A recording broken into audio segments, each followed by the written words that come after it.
technology. You can hear me okay? We're going to start, this is the last leg of Debbie's Whirlwind West Coast tour. A couple of housekeeping things.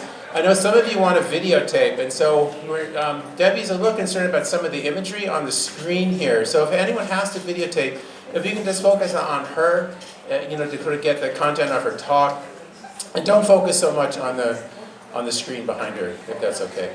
Also a few things, buy stuff to eat, buy drinks. Any other housekeeping details? Oh yeah, we have some books here that are relevant back there, special DSA prices, hot off of PM Press. And that's good. I'm going to pass this to Alyssa, and she's going to introduce our guest. All right. Hi everyone, my name is Alyssa. I am a member of the Sacramento chapter of the Democratic Socialists of America. We are hosting this event with the Emergency Committee for Rojava, and we are super pleased to have Debbie Bookchin here today. For those of you who might not know, you can see the banner here on the side. One of the reasons why we're super honored to have Debbie here is because one of our former co-chairs from Sacramento fought in Rojava and died there in 2016. And so we are super pleased to have Debbie here talking about Rojava and giving that report back.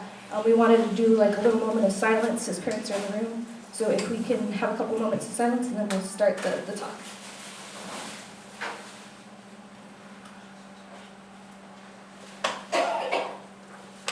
All right, thank you. Without further ado, this is Debbie. She is a journalist, author, and former press secretary for Bernie Sanders, and co-editor of The Next Revolution, Popular Assemblies, and The Promise of Direct Democracy, essays by her father, Mary Bookchin.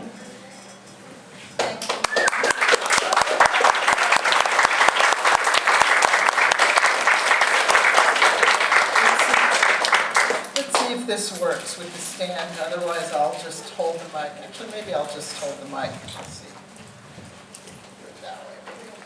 So first of all, thank you so much, everybody. Thanks for being here. It is such a pleasure. It's such an honor, especially to be in the hometown region of Michael Israel, who is one of the people who fought so valiantly for the ideals of the Rojava Revolution and who made the ultimate sacrifice. And one of the things that I hope that we can do tonight together in conversation, in addition to the presentation that I'm going to do, is to talk about how we can really bring those ideals into our politics, into our everyday lives, and into our political formations, so that we can start to really build in this country the kinds of institutions that the people of Rojava have really been so successful in putting together, institutions that I hope will bring us the kind of lasting social change that I think most of us in this room really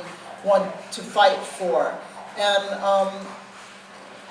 I'm really looking forward to sort of having a conversation about what we can do all together, not only to support Rojava, but also to build that kind of movement in our own. I'm going to turn off the Wi-Fi so it doesn't keep looking for Wi-Fi.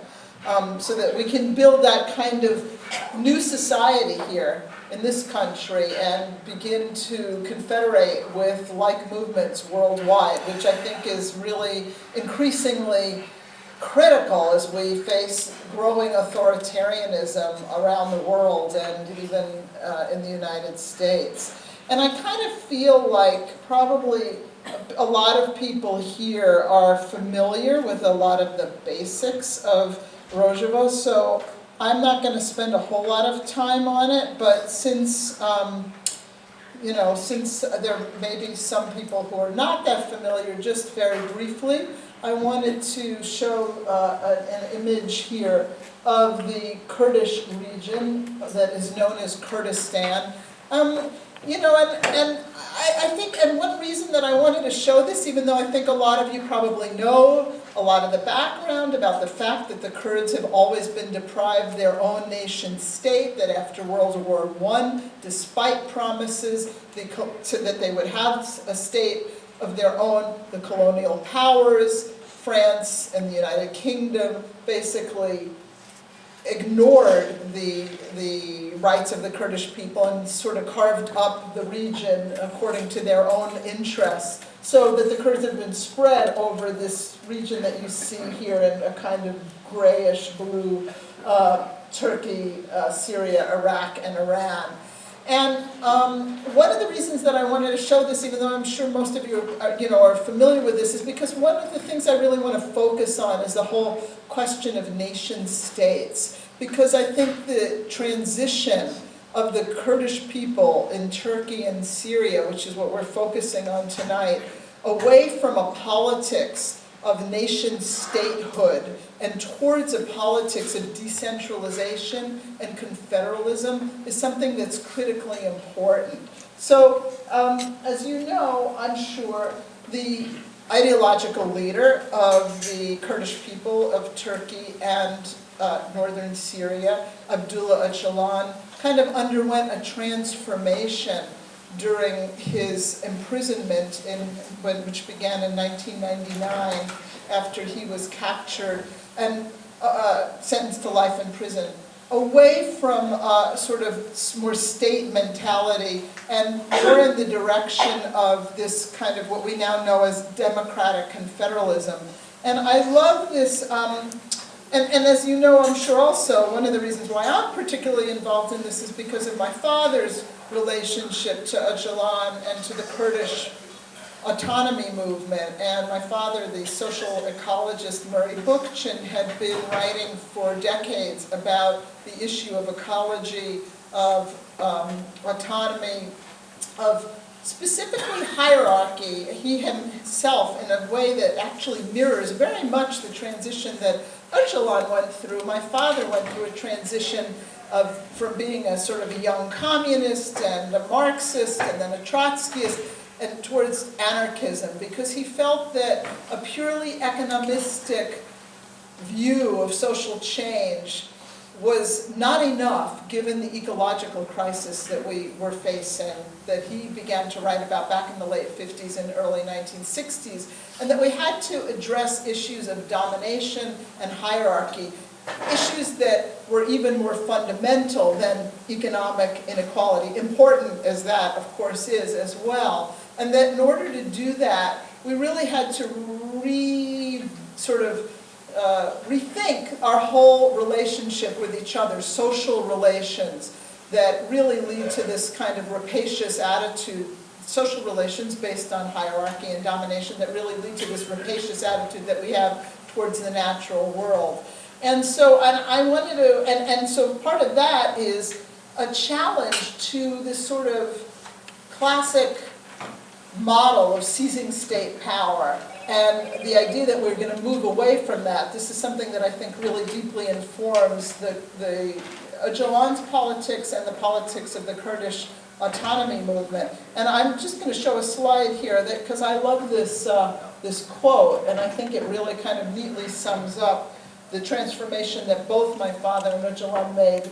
My father wrote in 1985, "The nation state makes us less than human. It towers over us, cajoles us, disempowers us, bilks us of our substance, humiliates us, and often kills us in its imperialist adventures. We are the nation state's victims, not its constituents, not only physically and psychologically, but also ideologically." And then you see the quote below. In 2005, Öcalan, who by then had been in prison for 6 years and had been reading many, many different philosophers, sociologists, historians who influenced him, writes, "The political root of the democratic nation solution is the democratic confederalism of civil society, which is not state. It must be based on the communal unit, an ecological, social, and economic construction that meets the collectively determined needs of the people living there." And I think that this emphasis is really incredibly important. It underlies the whole project of democratic confederalism, which, as many of you know, is really what informs the entire society of Rojava. And here's a picture map that you can see the area of Rojava. This is, of course, before the Turkish invasion, which we'll talk about also in a few minutes. But it's the northern third of Syria, and it's a landmass about the size of West Virginia, and it's home to about 5 million people, of which 2 to 3 million are Kurds. And it's in this area that the Kurds, beginning in 2012, right after the outbreak of the Syrian civil war in 2011, when the Assad regime removed its troops and its holds over the area in order to fight the rebels in other parts of Syria, really paved the way for this project, this Kurdish project, which is built on 3 pillars: feminism, direct democracy, and ecology. And one of the things I'd like to do is I'd like to just play a little film clip. This is actually a film clip of my father speaking about the sort of philosophy of, I'll just plug this in.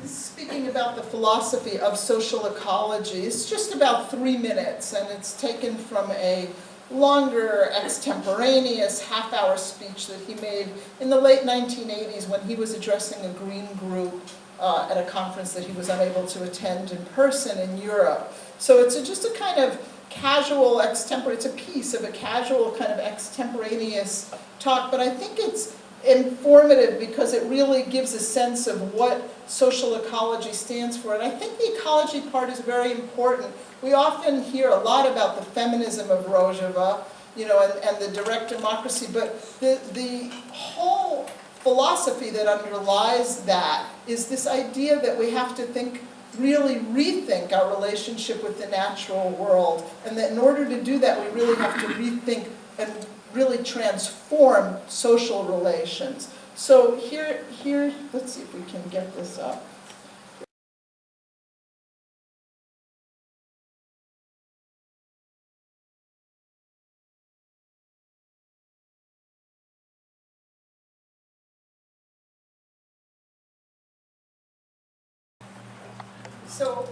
So I like to play that clip because I think that it's really a kind of a critical, foundational aspect of understanding how really dramatic the transformation has been in Rojava. And this notion that power is something that of course will always exist, that we can't, even if we might like to think we could somehow dissolve it completely, we can't dissolve power completely. The question is really in whose hands will it reside? And the Kurdish people have really come to terms with that and built institutions that are designed very much to bring power down to the local level. That is the whole idea of democratic confederalism. My father called this idea that he speaks about libertarian municipalism, and I think Öcalan's term, democratic confederalism, is probably even a better term because it really incorporates the word democracy and also confederation, which both of these men talked about as something being critically important, because it's not only that we can, meet face to face on the local level, but all of these assemblies together confederate and send delegates up to the next level. And this is a dramatic difference between the kind of representative politics that most of us engage in today.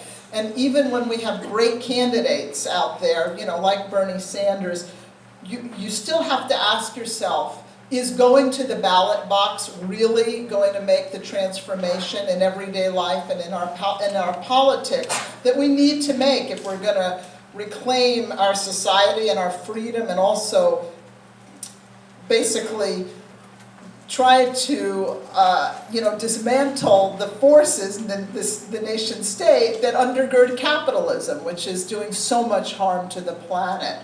So one of the things that Öcalan did in looking at this whole issue of domination and hierarchy was he placed special emphasis on the role of women. And he writes, the solutions for all social problems in the Middle East should have women's position as focus. The role of the working class once played must now be taken over by the sisterhood of women. And one of the exciting things that you see when you go to Rojava is just how deeply empowered women are. In a corner of the world where they have truly been treated like chattel, where they have had so few rights, here in Rojava, you see a society that's completely, utterly transformed, in which women play major leadership roles in every aspect of life, in education, charting curriculums, in the economy, building cooperatives, in politics, where every political office has to be chaired by at least one woman, a man and a woman. There are always co-chairs at every level of government administration. And also, you know, where women have to be 40% of every legislative body. And this whole idea of bringing power back to women, and also to youth, by the way, is enshrined in the 96-point social contract that governs Rojava. And what I'd like to do now, I thought it might be interesting. I'm sure there may be perhaps one or two people who from here who might have visited Rojava. Is there anybody here who's been there before? But what I'd like to do is actually show a few slides, because what we see often in the news media is when we see pictures and images of Rojava, is we see you know, people with rifles fighting ISIS, because obviously, as I'm sure all of you know, the Kurdish people have played a major role in largely the defeat, if you want to call it a defeat, of ISIS, at least the end of the caliphate, so to speak, although now there is a resurgence underway as a result of Turkey's invasion, both of Afrin in January 2018 and now more recently in the last month of other parts of Rojava. But one of the things that is really sort of beautiful is to just see what the country and what the people are like there beyond the sort of military things that we get to see in the mainstream media. So what I'm going to do is I'm going to spend about 15 minutes just showing some images from when I was there, and I was there in the spring, which was just a few months ago, and just sort of take you on a bit of a tour of the region. And then what I'd like to do is talk a little bit about what's going on right now, and also really engage with everybody in terms of questions, comments, and discussion about what might be some ways that we can support Rojava, which is something that we really need to do. We're at a critically important time. So let me just begin here. Let's see if this comes up.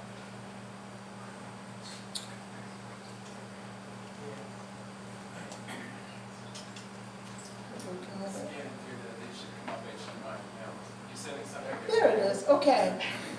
So, you know, most people aren't really aware of the fact that to even go to Rojava, you actually have to get the permission of the Kurds in Iraq, because it's the Kurdistan Regional Government in Iraq that decides who gets to cross the Tigris River, which is what you see in this photograph, to even get into the region. It's as if you wanted to come into the United States, but you couldn't come unless Canada let you in. So that in itself has made life very difficult there, and as I'm sure many of you are aware, for many years this project, the Rojava Revolution, has suffered under the embargoes of Turkey to the north and the Iraqi Kurdish Regional Government to the east, and then of course the regime and ISIS to the south. So some of the pictures you're going to see show a society that's definitely struggling with things like infrastructure, and yet it's also very rich ecologically, and there's also tremendous spirit on the part of the people there.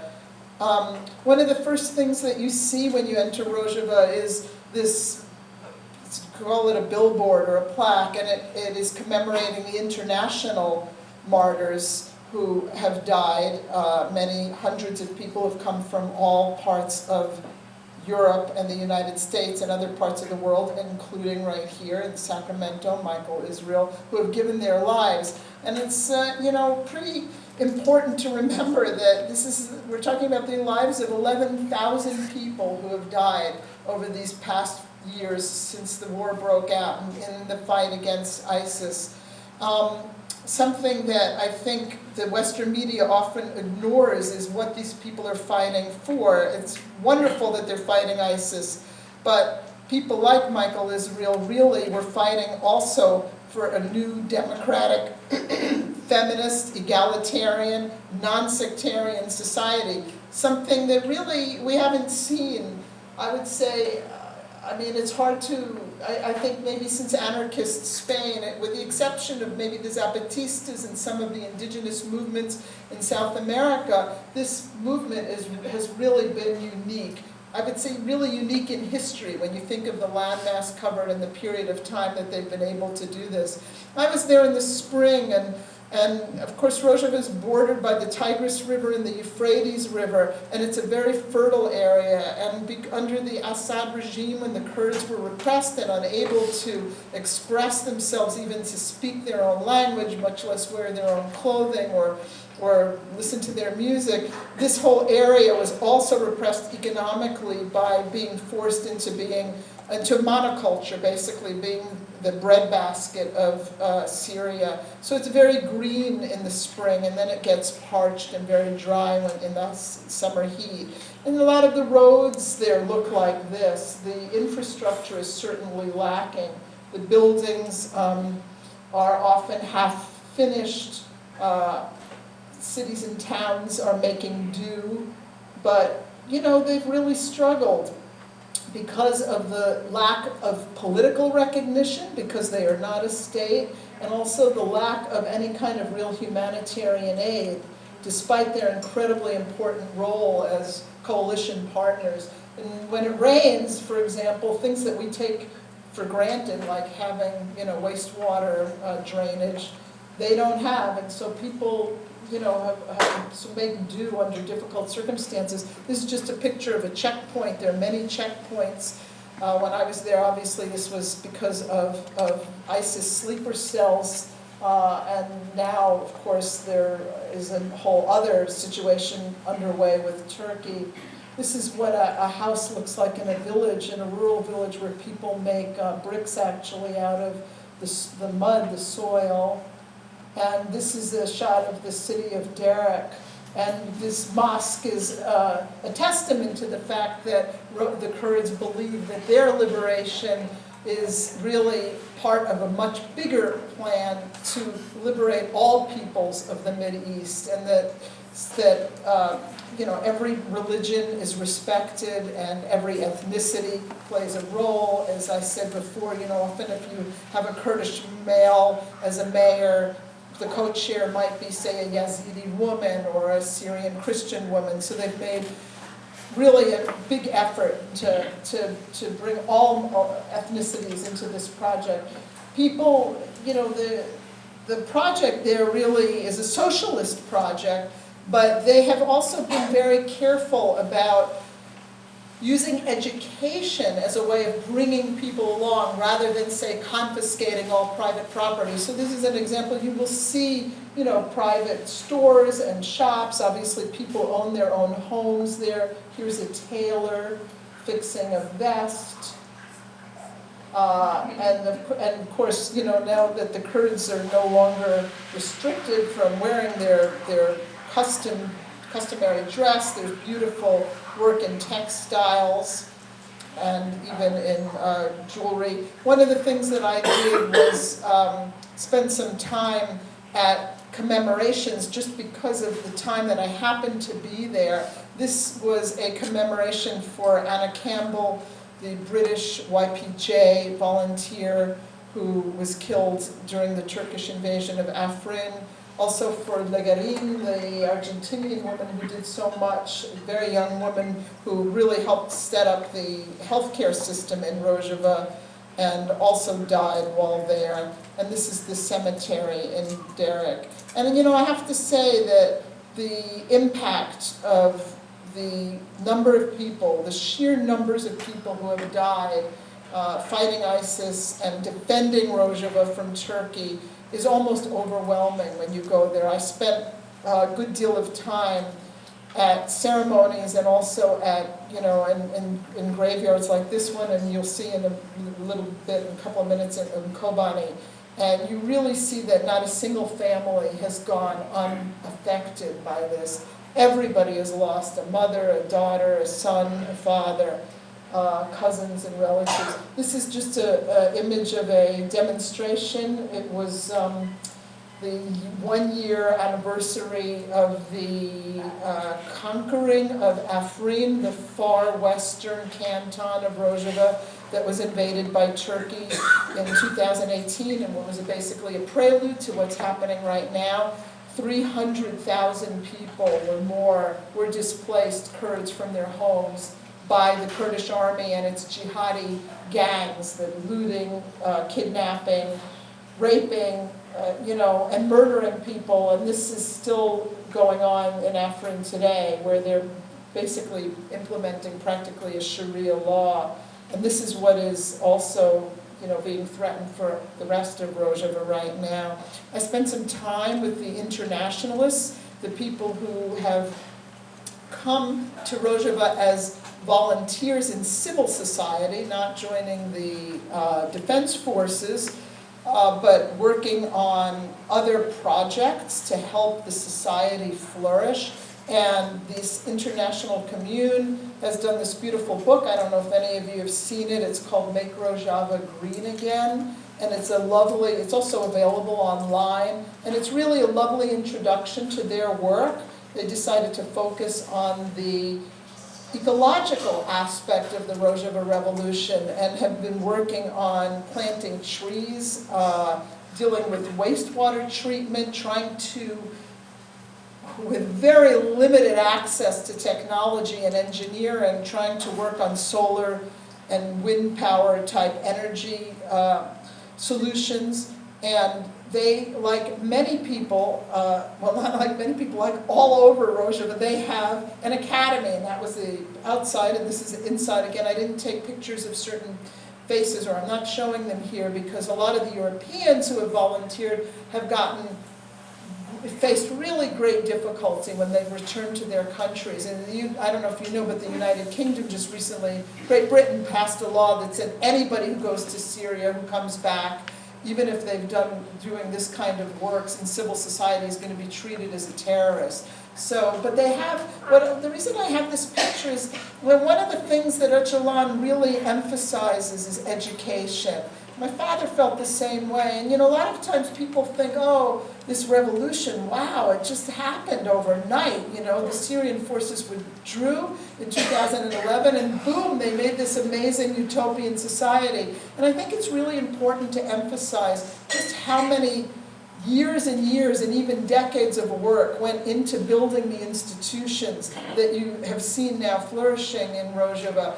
The Kurds read history, they read radical history, revolutionary history, anthropology, and they worked both in the southeast of Turkey, where in the 80s and 90s they began electing mayors, co-mayors again, and implementing these things. And then here in Rojava, again, really underground for a decade, planning so that when the moment came, when this, as part of the horrible misfortune of the Syrian civil war, when the Assad troops withdrew from this area, they were really ready and sort of educated and ready to go. These are just some images of some of the trees. As I said, the internationalist commune has begun planting 20,000 new trees, because you don't see many trees in Rojava, especially in this part.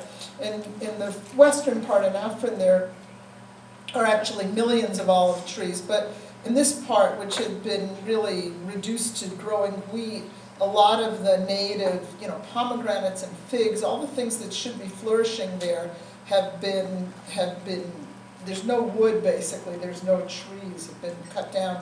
This is an image of the women's quarters in the internationalist commune, and this is their sleeping quarters, and as you can see, it's pretty austere. They roll out mats at night. People are very dedicated, and they have made, a kind of lifestyle that really is communal and that doesn't depend on a lot of, commodities, but that feels when you're there that there's a kind of collective sense of purpose that probably people here feel also sometimes when they're in their DSA meetings, It's a collective sense of purpose that really gives you strength and is very rewarding. Of course, they're always ready for ISIS sleeper cell attacks or others. And this is just an image that I wanted to share of what a commune meeting looks like. This is a meeting of some of the citizens of Derrick. And they are, in this particular meeting, they were discussing specifically some health issues. And what you see is, as you can see, there's an equal number of women and men.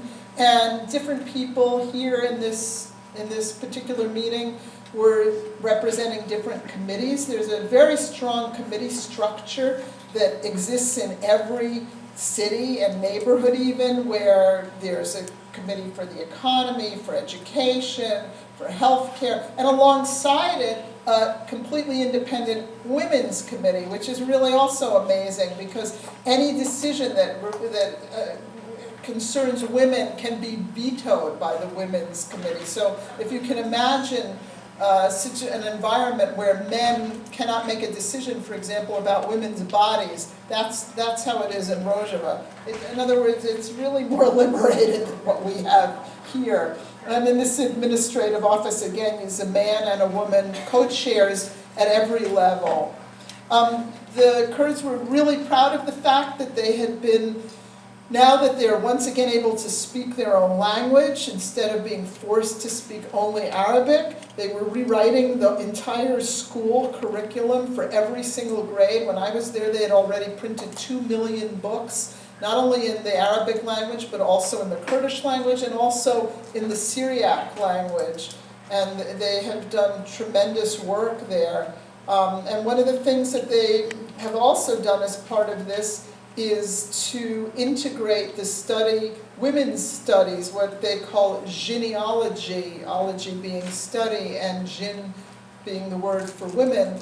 And this is a way that women have really reclaimed their entire history. They are rewriting their history, doing investigations in the social sciences and anthropology and in archaeology and every aspect of life, and telling their story themselves from a women's perspective, and teaching young girls and boys, even at the elementary school level, about the importance and the role of women. And this is an English class. This is a picture of Ronahi TV, which is the Kurdish Rojava TV station. So you can see that they have some technology there and they have some expertise. In this case, when I was there, they were filming a sports news show. And this is Jin TV. This is a television station run by and for and about women. The university is very important. The Kurdish people have really finally been able to take control of higher education with universities in Kamishlo and Kobani, and I believe there's a third one as well. And the students play a role in helping decide the curriculum. They're trying to really investigate all kinds of things about their own culture and background, including, sort of the native agriculture.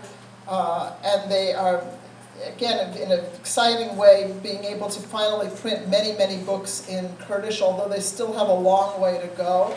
There's just a huge lack of resources there. And this is an image of the house. This is called Malajin, and it's the English translation for that would be the women's houses.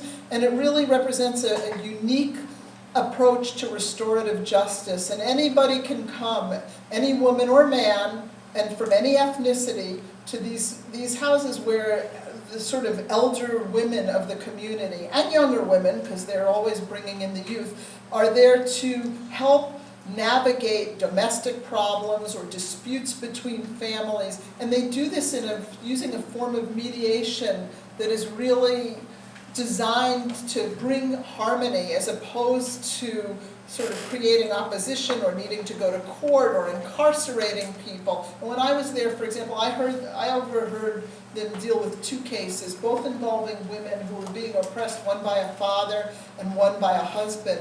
And what they do is they create a plan, they bring the men in, and they basically re-educate them. And they make a plan and a contract that the men have to sign, agreeing to change their behavior, and then they monitor this. And in this way, they try to keep families together as opposed to just, throwing a man in jail, which is something that is also an option if the men don't get educated and don't change their behavior.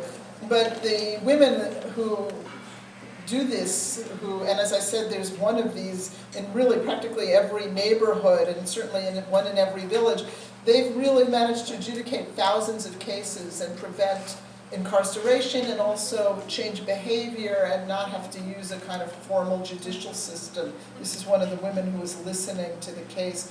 You can't really state how profound this revolution has been for every element of society there. And this is a Christian woman who's in a leadership position in Kobani. And I felt very fortunate to spend some time with her and hear about how the Christian community finally feels like it can worship freely and that they don't have to worry about being attacked and they're not being pitted against other ethnicities or religions. The Assad regime really used that kind of competition, so that the Turkmens are pitted against the Chechens. And again, this is a very rich society ethnically. And she is one of the really strong leaders. And again, you just can't imagine how sort of prominent women are in this society. I'm just going to show a couple of images. This is Nazrun Abdullah, who is one of the leading commanders of the YPJ, and Fuza Yosef, who is a executive committee member of Congress Star, which means Star Congress. That's the umbrella women's organization, which has coordinated so much of the sort of women's liberation movement in Rojava, including, by the way, by going door to door, basically in every city, town, and village, and inviting women to come and do residential programs together, where they live together for a period of 4 to 6 weeks collectively, and educate each other and are educated about women's new roles in society and sort of how they can go into the economy and do different things. There's also day programs, obviously, for women who have children and families. And this, of course, is Ilham Ahmed, who was just recently here in the United States and testified before Congress and is right now actually in London. And when I was there, we were talking a lot about the problem. At that time, the problem they were facing was all the ISIS families, the 100,000 women and children who were in camps, many of them in open-air camps, that the Western nations, many of these women who came from Western nations, are refusing to take back and have sort of left in the lap of the Kurdish people to deal with. And that's in addition to the 20,000 to 30,000 male fighters who are in prison. It's just been a huge burden on the society and something that the Kurds even ethically don't like. The idea of keeping people in prison essentially without having any kind of adjudication of their status. They were, when I was there, they were really pushing for a judicial process, even in Rojava, like an international court hearing for these people, so that they could be processed. What they really want to do is take those women and men who came from Syria and try and reintegrate them into society. But there are tens of thousands who have come from outside countries. And these are the kinds of camps. This is actually not a camp of ISIS prisoners, but this is another open-air camp for refugees, including refugees from Afrin, where 65,000 people who fled Afrin after the Turkish invasion in 2018 are still living in conditions like this. You can see these are dirt floors, tents made over dirt with kids, where it's impossible for them really to get educated. And Kobani especially As I'm sure many of you know, the great battle of Kobani that lasted for 6 months in 2014, where ISIS had controlled about 80% of the city, was won ultimately by the Kurds with the help of American air power when Obama finally gave in to public pressure and actually sent in American pilots to help eliminate these ISIS strongholds. This happens to be, I took some individual pictures, many of them. You know, you walk through this museum, and this is Keith Broomfield in Massachusetts. This is just an image of the numbers of faces, and they're always making room for more. And you just walk through this, and you see every single one of these people was a true, you know, a person, an individual, somebody who had a life and dreams, and 1,700 of them died just in the Battle of Kobani alone, and many thousands more have died since. These are a couple of images of what Kobani looked like after the ISIS siege. This is an ISIS tank, and you can still, as you walk around, this one part that remains. It hasn't been redeveloped. Most of the city, I just want to say, I don't even know how the Kurds did it, but most of the city now looks like this, and it has been rebuilt, and it was very difficult because of the embargoes. But after the siege, most of it looked, 80% of it looked like that. So they've really faced huge challenges in terms of infrastructure and reconstruction. Some families still live in that area that they've left unreconstructed as a kind of open-air museum. And it's very upsetting to think that now, after having been rebuilt, and you can see this sort of vital street life, that Turkey is heading right now towards Kobani, and despite the fact that we hear in the news that there's supposedly a ceasefire, Turkey continues to bombard Rojava and seems to have its sights on Kobani next. And the idea that Turkey should be able to go in and do to the Kurds what ISIS was not able to do is just really upsetting. And I include this picture because everywhere you go in Rojava, you are offered immense hospitality and tea. This was just a museum guide, and he said before we go inside, we have to, of course, have some tea. And people there are incredibly hospitable and will literally give you the shirt off their back. These are some kids holding up the victory sign. Very sweet, very kind, ready to give you a puppy even. There were 4 of them. That's not fair. We didn't take any. I'm just going to have just a few more slides here.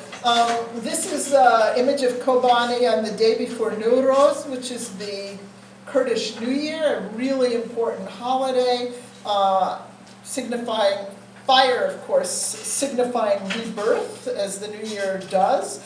And the fires were everywhere. This picture was taken at 2 o'clock in the afternoon, and the sky was black. And it's a very moving holiday, but as with everything, the day before, the night before, people go to the graves of their loved ones. And as I said, really everybody has lost somebody. And this is an image of the Kobani graveyard. And they light a candle.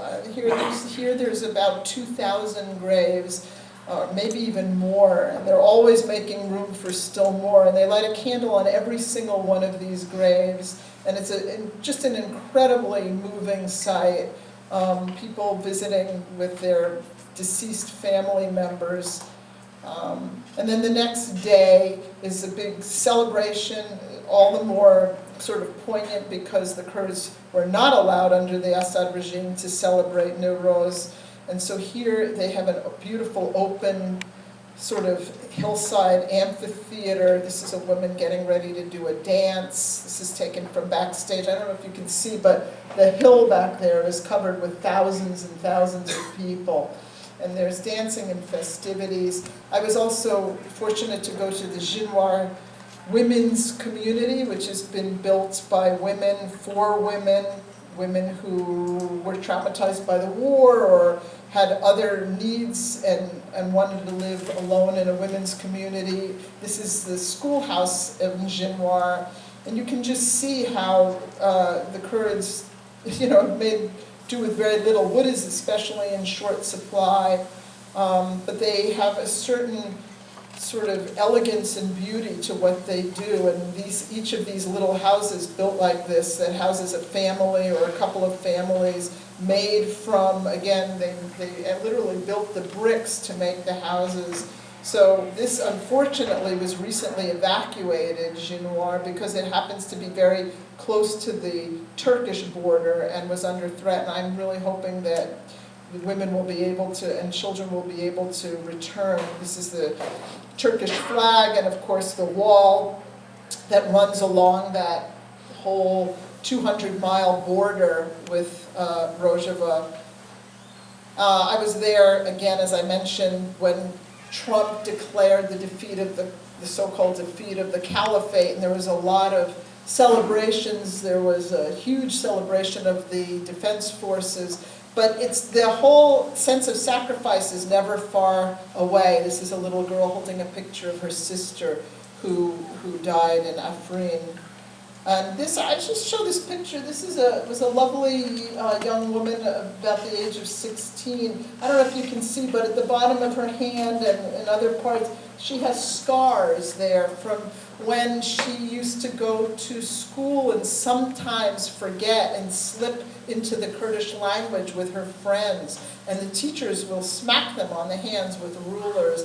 And I've met many other people, actually, older Kurdish men and women who remember having this. Often the ruler has metal in it. And so people really still bear the scars. And one of the things that I think is, was really poignant for me, and again, I'm not showing images of a lot of faces because especially now, because of the Turkish invasion, I feel that a lot of the people that I spoke to and families that I spent time with would be at risk. But I talked to so many women and their daughters together who said to me, we are not going back. We are going to fight for this revolution.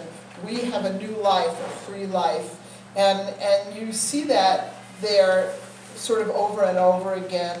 This is the bridge that you saw on the way in, which we were going to go on the way out. But unfortunately it was flooded because of the rains and also because Turkey controls a lot of the water that goes in and out of Rojava. I mean, the Tigris River, starts in Turkey and they can flood if they want. They can also withhold water, and they often do that, and they make it very difficult for the Kurds to grow their crops. And then just this is a kind of an image of a parliament, it's almost like an art installation that was built by a Dutch architect, but you can see some of the sort of guiding values on some of these beams: democratic and federalism, social ecology. There's another one that we don't see that says defense.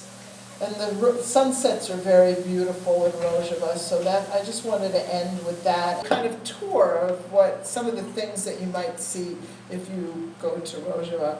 So what I think would be nice is to kind of open it up for questions or comments from people. As I said, one of the things that I'm really interested in doing, and one of the reasons why I wanted to do this tour, is to talk about ways that we can show solidarity, that we can take our efforts that are sort of often confined to small groups of people here or there doing things, and maybe coordinate together.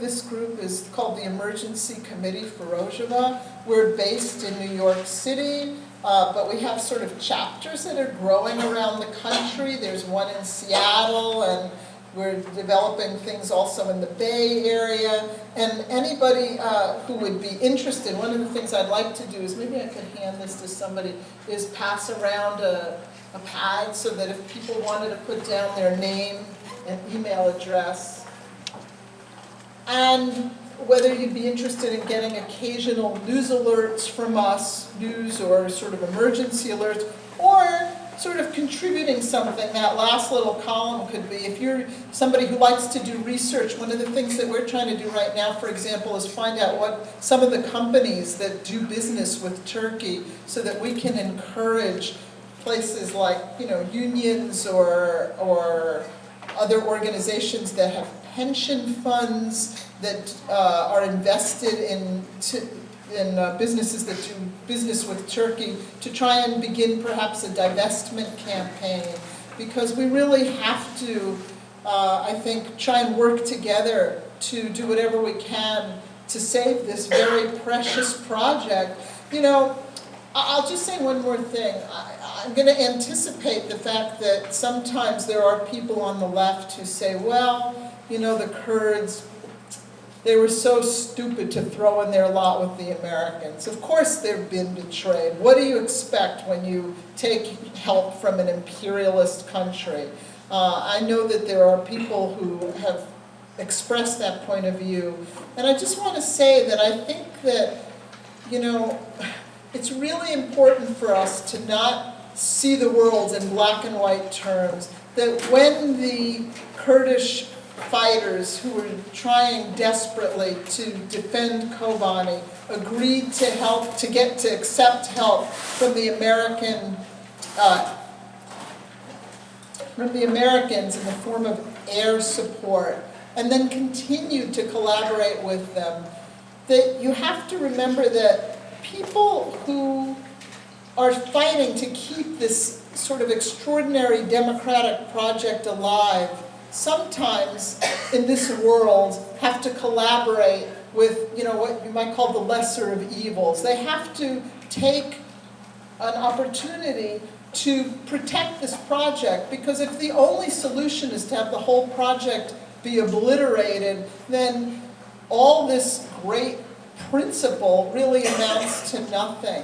So I think that it's really important for all of us to think about how we can continue to support them. And as I'm sure some of you know, they are now sort of being backed into the corner because of Trump's greenlighting, this withdrawal of American troops and greenlighting the Turkish invasion. Now they're trying to find out if they can get some help from the regime even, because they are trying basically to prevent a genocide of their people and of other minorities because of these sort of jihadi gangs that are entering the region. So I feel, that it's really incumbent upon all of us to push our representatives to take a moral stand here. And in fact, one of the things I'll do, just as we talk together, is I'll put up a slide or two about sort of what people can do who might be interested in helping. Even though I'm a great advocate of decentralization and this kind of grassroots politics that they're implementing there, I also feel that in a time of crisis like this, when so much is in the hands of so few people, really the Trump administration and our members of Congress, that we really need to act and put pressure on our American government, because it's our government, much more than the French or the British, who can make a difference right now. And so one of the slides that I'd like to put up here as we go through this, I'll just, first of all, I'll just quickly show you. This is kind of what the situation looks like now compared to the slide that we saw earlier, where Turkey is pushed in, where Russia supposedly has negotiated a ceasefire, but everybody on the ground, as I'm sure you've seen if you look at the news or on Twitter, and certainly my sources on the ground are telling me that there's no ceasefire in place. There's still bombing by the Turks. There's still ground forces that are moving in. They have made this kind of agreement with the regime to try and defend some of their border along, you can see along the Turkish border where that blue line is.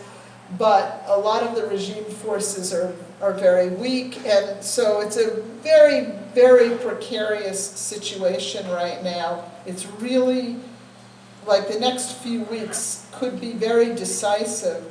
And so, let's see, one of the things that I think, well, first I have this slide about the left. you know, my sense is that what I also wanted to emphasize is just that in addition to sort of protecting this very precious thing, Rojava, I think that they really provide a model that is useful to us in our own organizing. And when I was there and I said to them, you know, what can we do to support you? They said, please start to implement democratic confederalism in your own country. And I think it really behooves us to start thinking about whether or not it is time to, as I would argue, do this kind of organizing on the grassroots local level, to not just put our faith in sort of a state solution, but to really start to think about the state as an outmoded concept, and to do, as my father mentions in that video, and as Jalan discusses, a kind of organizing that truly empowers people at the local level, so that we change the whole concept of what politics is as something that's done by a professional class of people far away. And I'm talking about even good people. I mean, AOC, you know, I live in New York, and she's phenomenal, she's great. But that's not enough. We're never going to elect enough people to Congress to make that change. What we have to do is really devolve power back down to the local level. And in fact, the DSA Libertarian Socialist Caucus has done a lovely brochure, which I'm sorry that I don't have now, but a pamphlet called Dual Power that talks about exactly how to do this. And what I would argue is that we have to even take it to the step of electing candidates and do a kind of practice kind of municipalism that is actually growing around the world. And we see expressions of it in places like Barcelona, where the platform Barcelona and Camus has successfully elected people to the city council. So people working together, making strides on the local level around all the issues we care about, immigration and tenants' rights, but going beyond that so that we institutionalize these little assemblies and that we start sending people to serve as delegates, you know, not in the traditional way where somebody just announces they're running for city council, but where a community meeting, a local assembly chooses a candidate, and that person agrees to be accountable, to be a delegate rather than just a candidate on their own, but a delegate. And so that we have a politics of transparency and accountability, and that person uses their position in the city council to further empower people at the local level. Anyway, just to show you, one of the things that my group, which has a website called defendrojava.org, is urging people to do right now is to please get 10 friends together and call your congressperson. We have on our website basically this, a kind of a list of demands for an international peacekeeping zone and for bringing Kurds to the negotiating table. Obviously the sanctions, but I think that our representatives, and as was mentioned earlier, I used to work for Bernie Sanders. I was his first press secretary when he was elected to Congress, and I can assure you that when phone calls come in, not so much letters or emails, but when people pick up the phone and call, those congressional representatives, whether they're senators or House members, hear about it. And if 12 phone calls come in, you know, they get a report, they get a list every day. And if enough phone calls come in, and if people really do call and say, you know, I'm your constituent, I voted for you, I'm outraged by this genocide, do something about it, here's what I'd like to see you do, they will start to get the message. It certainly worked when Obama finally sent air support for Kobani. So that's one, and then the other thing that I would just show here is maybe a slide that if people want to take a photo of it about news alerts and information about Rojava. Let me see if I can make it bigger again. Anyway, so I'm going to stop talking now and open it to, that just went to there, I'll just forward to that slide. I'm going to suggest that we all talk together, and if people have Pardon me? Oh, of course. Do you need this? Or do you want that one? Okay. Just before Debbie starts answering questions, one of the things we wanted to do tonight is raise some money for the emergency committee. So I'm going to pass this box around, and please put in, what cash you can contribute to the emergency committee. So I'm going to start this around. Thank you. Thanks. I appreciate that. Our group is sort of, we're on a shoestring, and they have sent me out here. So anything you can contribute is very nice. And the other thing, by the way, is if people want to make a donation to support the people who are doing the important humanitarian work in Rojava, I'll just leave this slide up. Heavy Sor, which is the Kurdish Red Crescent, is on the ground right now and is helping take care of some of the hundreds and hundreds of people who are being wounded by Turkey's air assault. And as I'm sure you know, also several hundred have been killed, and by now about 400,000 people have been displaced. Anyway, do we need a microphone for people, or does... You want to shout their question out? You want to shout? There's a microphone.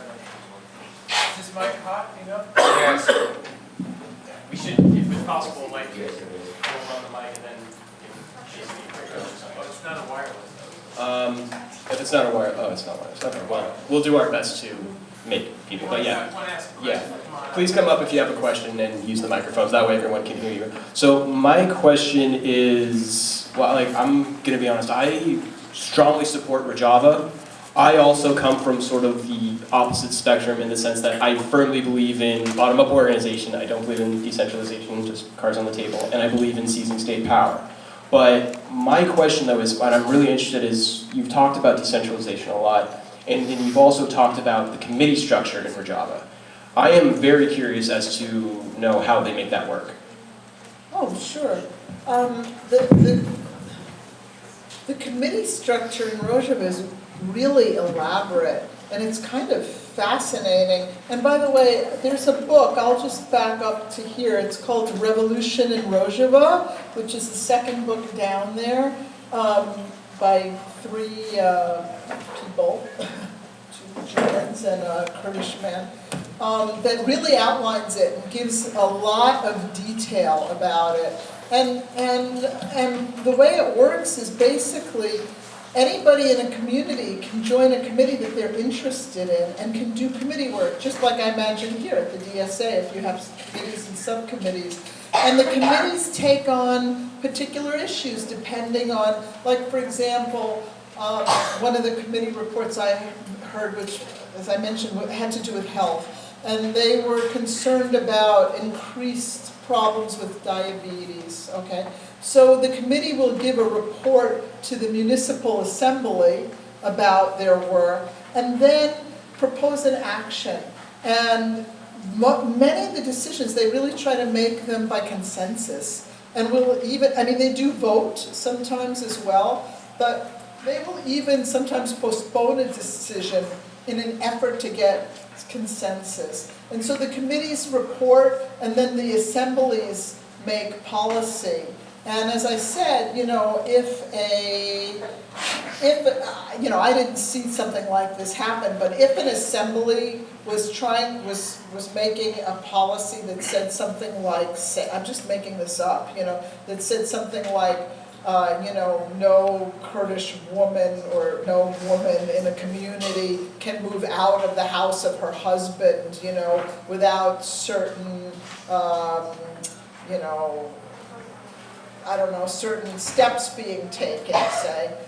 The Women's Committee could overrule that decision and say, yes, any woman can move out whenever she wants and wherever she wants and can be, taken in. So that sort of parallel structure of women at every level, a Women's Committee on Health, a Women's Committee on the Economy, means that the women actually have a great deal of power. Okay. Thank you. Sure. Sorry. I have a question, and actually I just wanted to say I think your presentation was wonderful, you know, the ideas that your dad espoused and you explained and you know, how it's being done in Rojava is really great, and I'm you know, very enthusiastic and happy about you know, what it's doing. On the opposite side of the question, I have you know, the point that you made about you know, the deal that it seems like they've made with the Pentagon, and you know, by extension, that means with the CIA and perhaps even Israel and Mossad and all that. That you know bothers me, and the reason I say that is you know this is a wonderful concept and idea, and I'm sure they're all there, very idealistic, you know, very motivated, trying to create a better world, you know. And but the thing is, sometimes you know our intentions don't end up in long term, you know, where you know our intentions are like the Russian Revolution didn't end up in the best spot, even though you know it was a genuine revolution. Even another example, you know, in Iran, there's like the MEK group that right now is working with Bolton and MBS and Israel and you know CIA and all that stuff. I mean, 40 years ago, they were one of the most revolutionary groups in the Middle East, and you know, they were like I knew their members. You know, I hit some of them. I was, you know, with them, you know, like they were wonderful, wonderful, wonderful people. But right now they're 180 degrees opposite of where they started 40 years ago. And what happens is, you know, well, basically the question is, does ends justify the means? And even though they, you know, basically they're in a very hard place right now, so they have to work with the devil. But the problem is, once you make a deal with the devil, you still, you know, you're not going to be able to get out of it easy. And like what the MEK did was, you know, they were being killed in the hundreds. They were publishing lists of 300 people a day in the newspaper that they were executing from them. So they were really, really, really desperate. But they started working with Saddam during the Iraq War, and sooner or later they ended up being 180 degrees opposite to where they are. So I love the concept, the idea. I love the Rojava, you know, group and everything.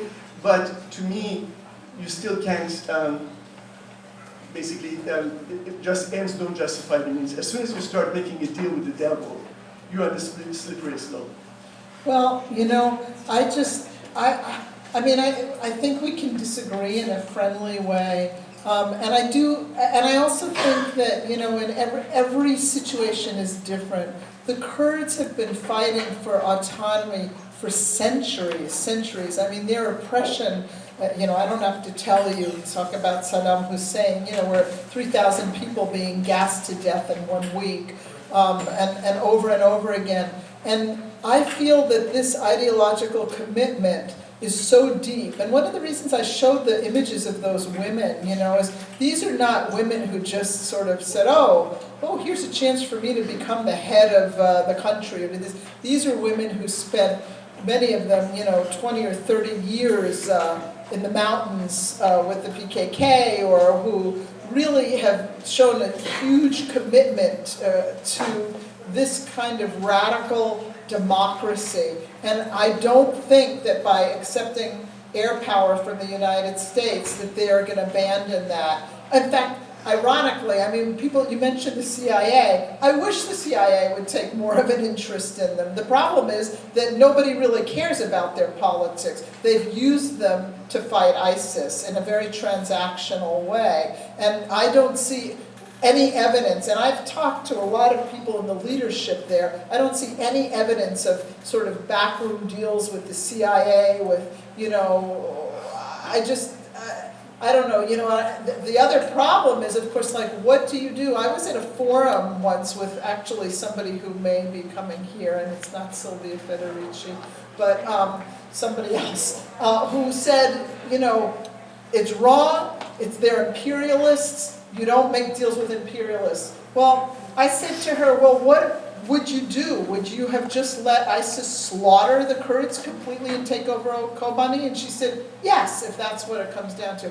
I just don't take that kind of black and white position. And I'm not saying you do either. Yeah. And I'm not saying you do either. But I'm saying in a certain way, that's the logical extension. If your back is really to the wall and you are trying to prevent a genocide, and remember the other thing is, sometimes we're so quick to be hostile to the United States because it's, you know, an imperialist country, that we forget that all the other countries in the region are also imperialist, right? So, you know... compare the U.S. with the other countries?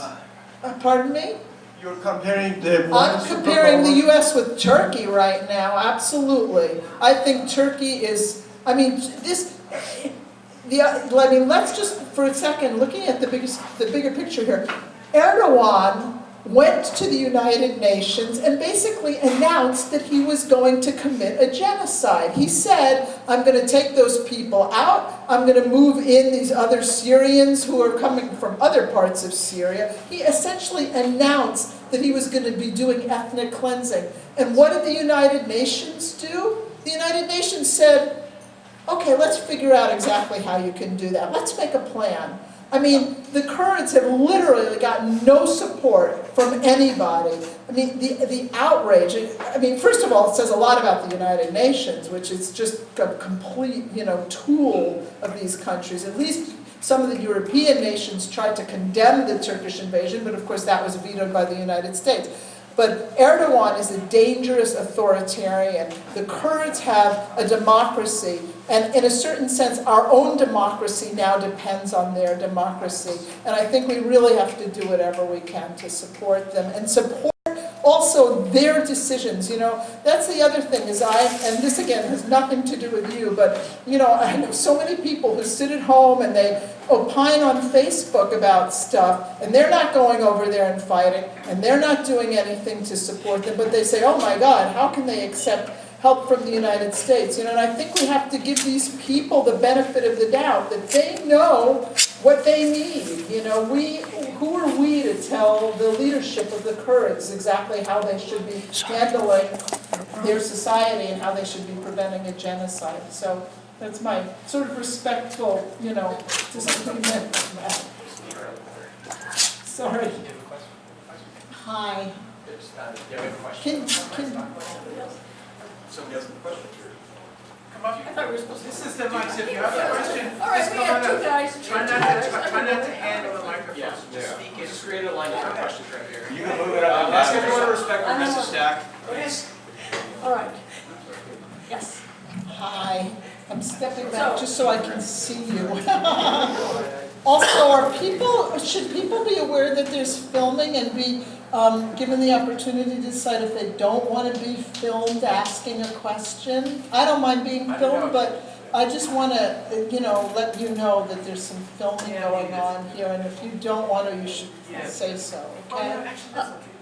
I don't mind. I just Great. hope I can be somewhat coherent in asking my questions so that I come off well in my screen test.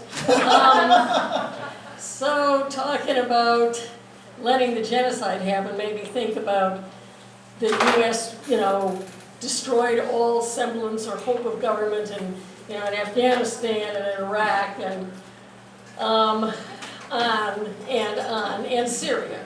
Right. Well, in Libya, and so we've destroyed the Middle East. And so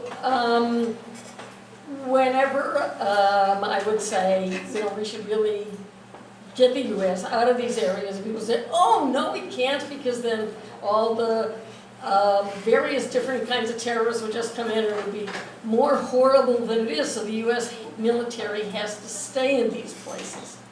So similarly, when Trump announced he was pulling all our troops out of Syria, I said, oh, great. So then it turns out, no, he was just cutting off the air support for Rojava. So I said, oh, not so great, but would I still, how do I not rejoice if we actually pulled out of someplace? Or what's the solution now that the U.S. has destroyed so much? We aren't good at putting things back together.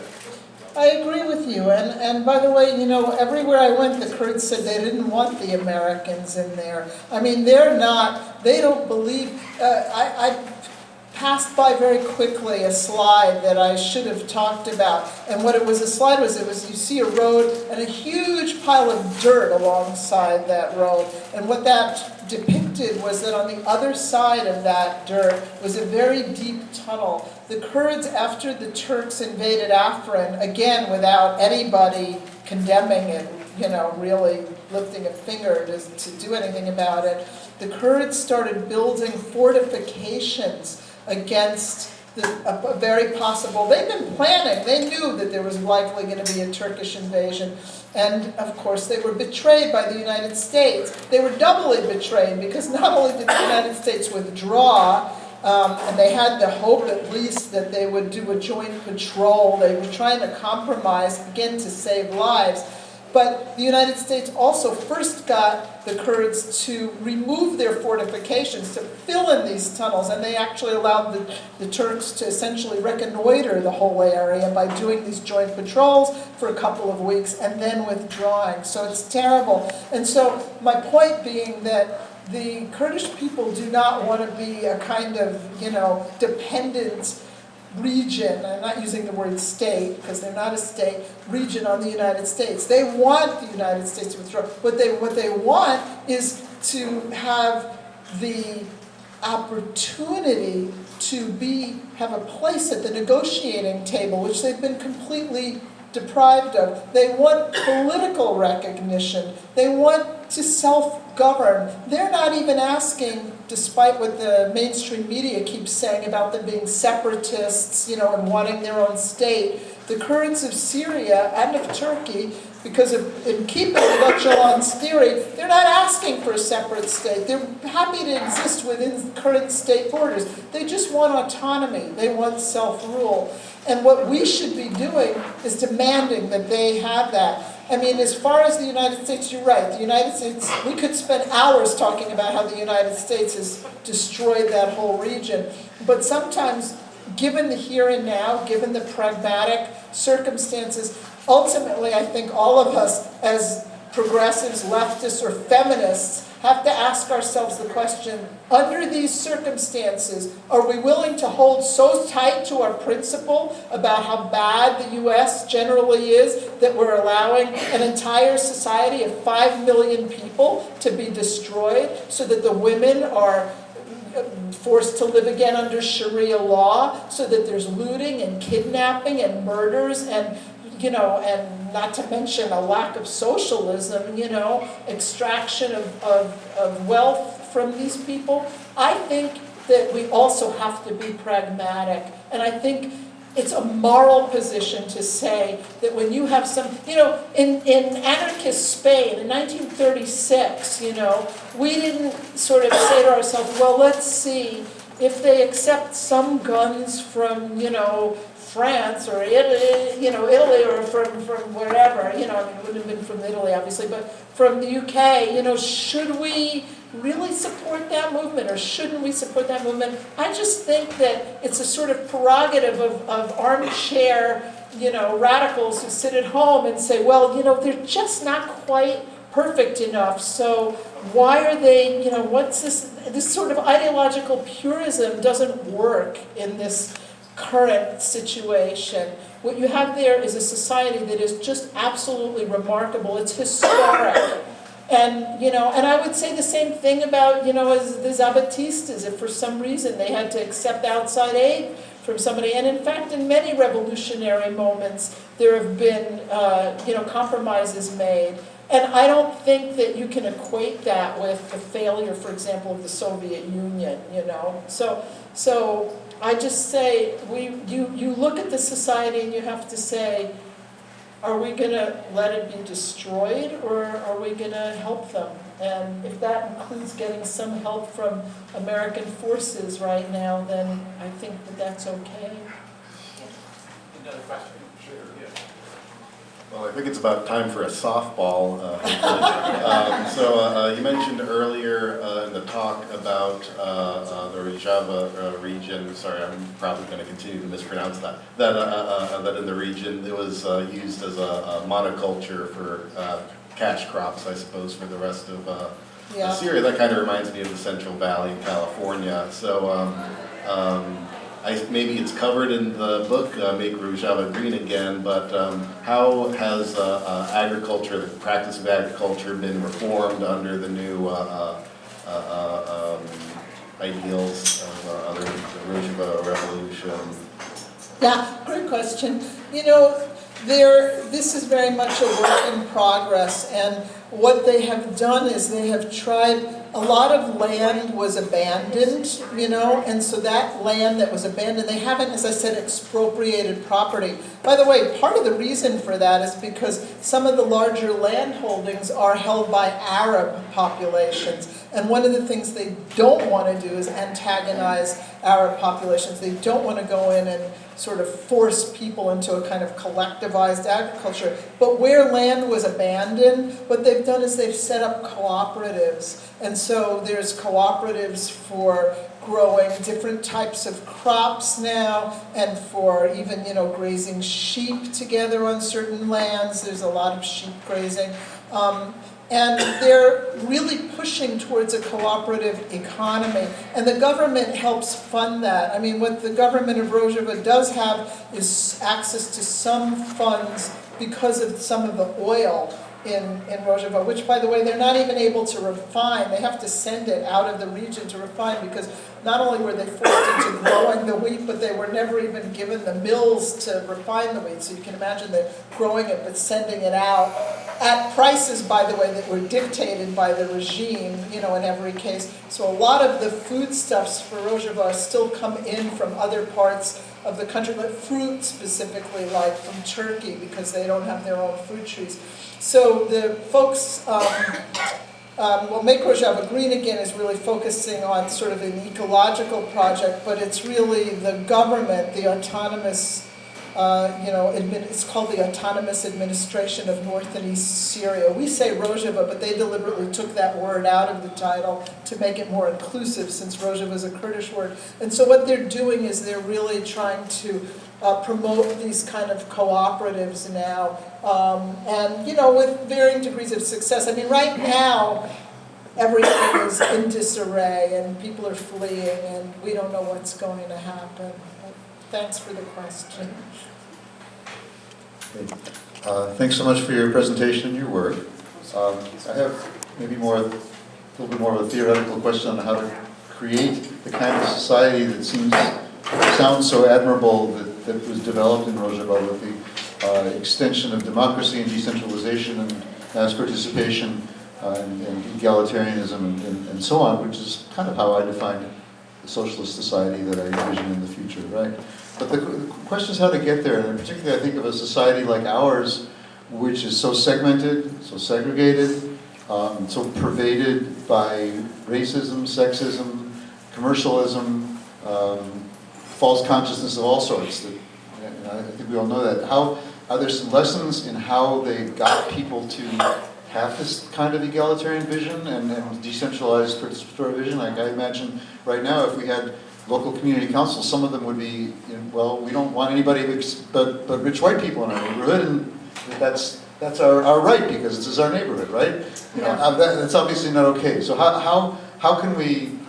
Are there some things that we can take from how they got there to how we can organize here in a way that might eventually lead to that kind of vision? Thank you for that question. I love that question for a lot of different reasons. Because for one thing, it gives me the opportunity to wave this book around by my father, which I really think is like a wonderful kind of theoretical companion to the Make Rojava Green Again book. It's called The Next Revolution: Popular Assemblies and the Promise of Direct Democracy. And it's a book of 9 essays that deals with a lot of this, exactly sort of what you're talking about. It's historical also. It looks at where the left has failed in the past. And it talks about, things like how to confederate, how to do assemblies, and how to confederate, and why that's important. I mean, basically, there's a long answer here, but basically, my dad argues that essentially that we have to find kind of a third way, that neither the traditional sort of socialist Marxist focus on seizing state power, nor the anarchist idea of sort of remaining outside the institutions has worked, and that we have to find a kind of a third pole in this debate. And he really talks about that at length.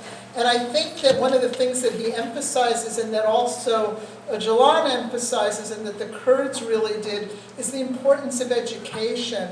And so it's absolutely, you're 100% right, that if we could wave a magic wand right now and set up local control, there would, half the country, or maybe even more than half of the country, would have local assemblies that are reactionary. And that would be a travesty and very bad. And so a really big part of this process is educational. And one of the things that Öcalan did when he first came to Syria 20 years before he was captured, because he spent almost 20 years in Syria, was he gathered people together and he started essentially study groups. He started meetings with people. My dad used to do this too, have study groups every night. And they read history and they read sociology and they educated each other. And then they went out and they educated more and more people. And one of the reasons that I think, that Trump is president right now is because people do feel so disempowered. And obviously he has promoted a very xenophobic and racist sort of quality. But there's also a way in which you have to give the Republicans credit for having gone over the last 40 years, city by city, town by town, into school boards and elected themselves to local committees. And I think the left could take a lesson from that, and that we need to start doing that, that we need to engage. One of the things that, like, for example, in Burlington, Vermont, where my parents both lived, my mom also, who worked alongside my father till he died in 2006, and worked alongside him for 57 years doing activist projects. One of the things that they did was you take on a local issue, and people are doing this all over the world now. They're doing it in Barcelona. The reason that Barcelona and Camus is so strong is because they started out dealing with the evictions of people from their homes after the crisis, in 2008. And you take a local issue and you work with people, say, to prevent evictions, or to prevent, in the case of immigration issues, to prevent people from being forced out of the country. You work and you create solidarity around that issue. And we have, I know here people are working on tenants' rights, for example, and doing really tremendous work. But what this concept of democratic confederalism, or what my father called communalism, suggests is that then you don't end with that issue. You just don't go from issue to issue. You actually start bringing people into a kind of more sort of formal kinds of institutions. You say, okay, now that we've had this natural disaster like we had in New York with Hurricane Sandy, in which people got together and they called it Occupy Sandy, and they really bailed each other out, their houses, they fixed things, all these things that the so-called state is supposed to do that they don't do at all. Then you say, okay, now let's form a local assembly. And you start talking about all the issues in the community. And I think it's really in that process of speaking face to face. I know we do a lot of stuff online and we can have referenda, and that's great. But in this process of meeting face to face, neighbors find that it's sort of the best quality of human beings that come out, this sense of mutual aid, this sense of cooperation, and it's through building these local assemblies that we can make a politics that's transparent and accountable. I'm not denying it doesn't take time. It takes time. It will take decades to do. I'm not saying it's going to happen tomorrow. But I also think that people underestimate how powerful localities can be. It's on the local level. In Barcelona, they've taken on Airbnb, and they've municipalized the water. And when people see that meeting together, that we can actually have an impact, I think that's very empowering. And when we get together and we sort of educate people and each other, then people become new human beings. They really become transformed by the process, I think. It's this idea of, even the Greek idea of a polis, right? Where people are deeply involved in stewarding their own communities. He says, no, I don't agree. I don't agree. We have time for, oh, sorry. We have time for 2 quick questions and we got to wrap up. Oh, So sorry, here, okay. we'll take these two questions. So my question kind of goes off of the whole social change question we started with and we were talking about. And the issue is that, like, a society that's produced a non-binary model of human beings. So the question basically becomes, how does, or at least I saw that you were intimately related with people in the authoritarian sort of sectors of Rojava that were working on these committees, going through the set of rules that they have planned out in the contemporalist model. How does that open up for trans and non-binary folks, basically, to break out of what I've seen as not quite a toxic masculinity, but a toxic traditionalism, which a lot of indigenous folks talk about today. So. Yeah, I mean, I can answer that pretty quickly.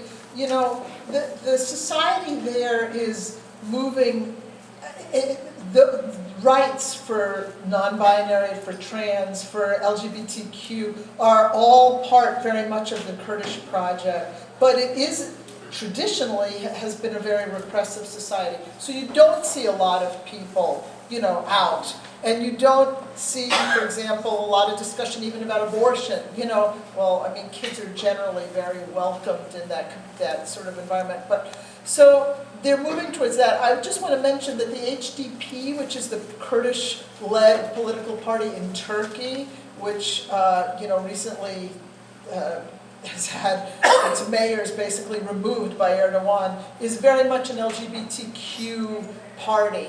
And that, so we talk about Kurds, but actually, you know, again, it's a very multi-ethnic and a party that stands for a whole new set of values. And so those values are really embraced and enshrined in Rojava. But in terms of the actual manifestation, it's moving slowly. That's the, yeah. Thank you. Okay, one more question. Hi. First of all, thanks so much for coming to Sacramento. Pleasure. Yeah. So one thing that I feel like gets short shrift in the conversations about Rojava is the like, I don't know the terminology used, but like the transformative justice process and stuff. And I've heard people talk about other aspects of it, and there's just no, like, hardly any good detail I can really find on like what is that transformative justice process, like how can we replicate that in particular. It's really hard to find. So I was wondering if you knew much more about that you could explain. Yeah, no, I would direct you again to the book Revolution in Rojava, where they've tried to go through, that book is almost sort of like encyclopedic. Another really wonderful book is A Road Unforeseen, about the women's movement, which reads more almost like a novel. And yeah, it's hard to think about how we can replicate that because we are so bound up by authoritarian structures and it's an authoritarian judicial system. I mean, I think in our own movements, we have to, and I think there's been huge progress in our own movements in terms of paying attention to process and to really working as much as we can towards making a prefigurative politics in which our ends is really reflected in our own process. But I'm, you know, unfortunately not like an expert on transformative justice in this country. I mean, you would know as much about it as me, or much more, I'm sure, you know, in terms of the way people are doing some of these sorts of mediations between victims and perpetrators, but all of that is being done sort of much more formally within government structures here to a great extent.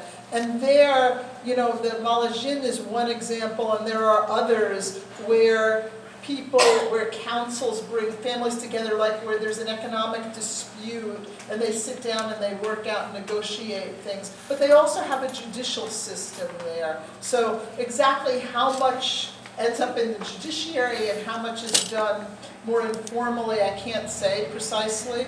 But I do think it's something that you're right, really should be elaborated on more.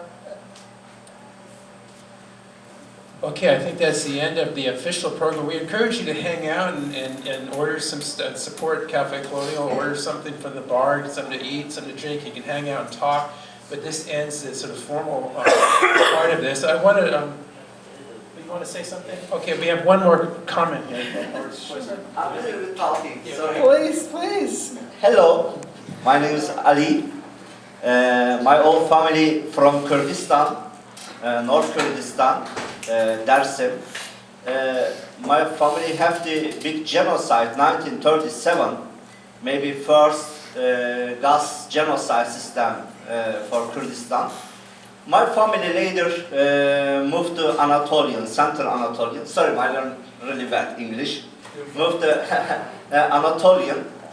Maybe in Turkey, Syrian, Iraq, and Iran, very big, very hard assimilation, people's assimilation. This is my ID, Turkey ID. This is right, the ethnic Turkish. No, I'm Kurdish. You know, this is right, my name Ali. My name Mamiki Ali, you know, because Kurdish name, never, you know. My last name, Alti. My father last name, Altun. My brother last name, Altioglu. Maybe give the different last name, because want the family lost. And my father Turkish name, Aziz. No, my father Azo. You know, my mom name is the Besse, Kurdish name Besse. My mom name is İpek. You know, this is religion, right? The Islam. Don't true. My family, my father Alawi, my mom Jewish. Just through my Burmese, you know. Very difficult. We are Kurdish people. Just don't want the freedom, Kurdish people. We are want the freedom every world. We are want the freedom now. Kurdish women now, many Kurdish women dead. Never for Kurdish life, Kurdish woman, because we are think capitalism really bad. Maybe East Asia, you know, sell the woman, 13 years old, 15 years old. Same Rojava, ISIS sell the woman. Maybe we are don't boss the woman. You know, we are want the freedom for world. Thank you. I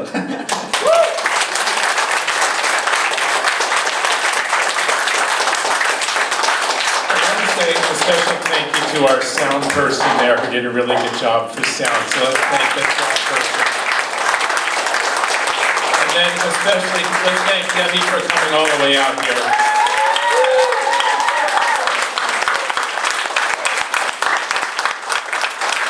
And thank you all for coming out. And you can hang out and you can, you know, continue your conversations. Thank you. And if anybody has the pad with the sign up. It's over here. Oh, great. It's over And if here. anybody wants to talk, speak.